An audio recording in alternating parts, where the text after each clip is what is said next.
So today we're going to talk about something more common than a Diglett in Pokemon.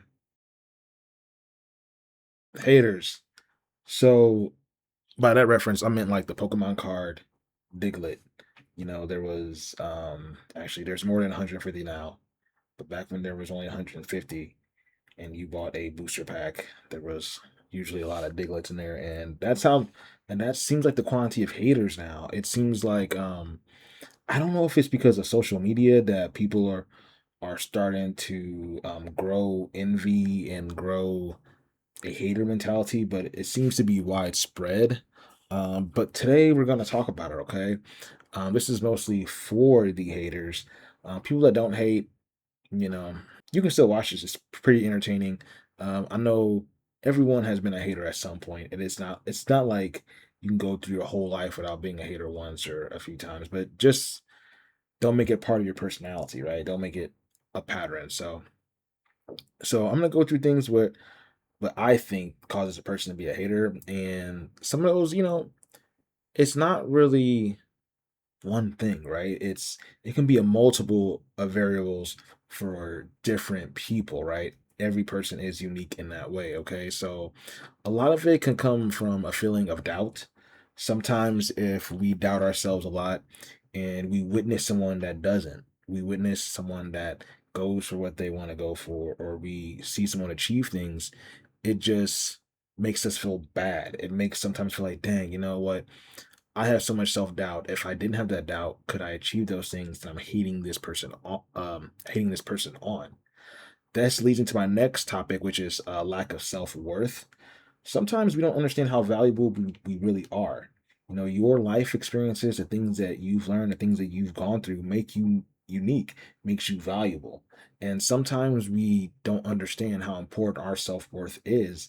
So when we see someone that understands their self worth, it makes us feel a certain way. Like, why are you fully tapping into that? And I, for some reason, can't. And you may not even think that way, but deep down, that could be what's causing you to be frustrated.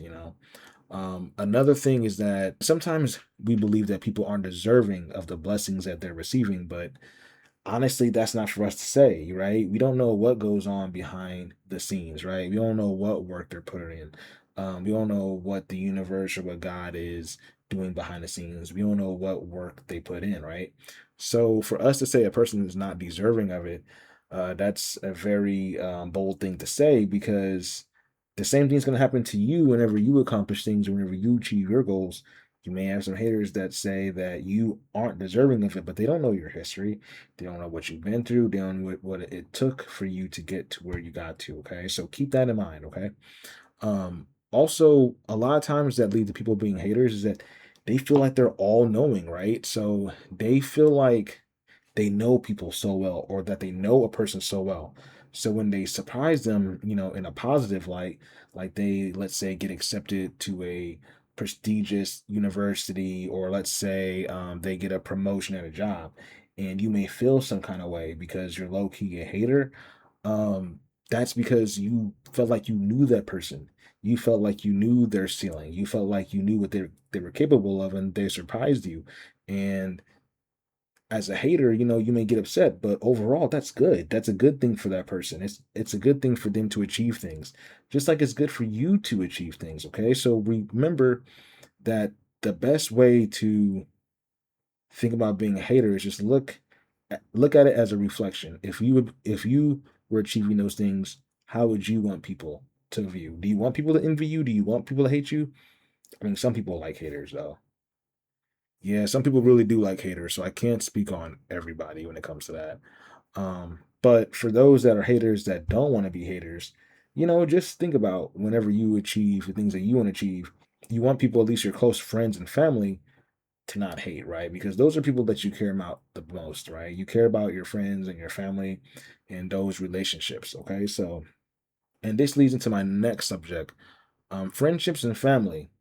There is no room to hate when you're an ally, okay? So, if you decided to become a person's friend, and that's a relationship that you are nurturing, and family is blood, right? So, there's no room for hate, okay? So, There is room for constructive criticism, but there is no room for that camouflage hate where it's like, "Ooh, I would never do that, but that's good for you."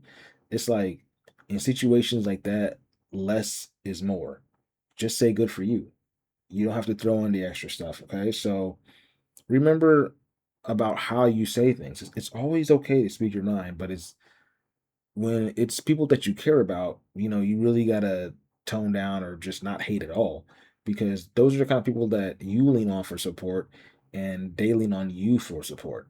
So the best way that you can figure out if you're a hater and to stop hating is that when you hear positive news, how does it make you feel?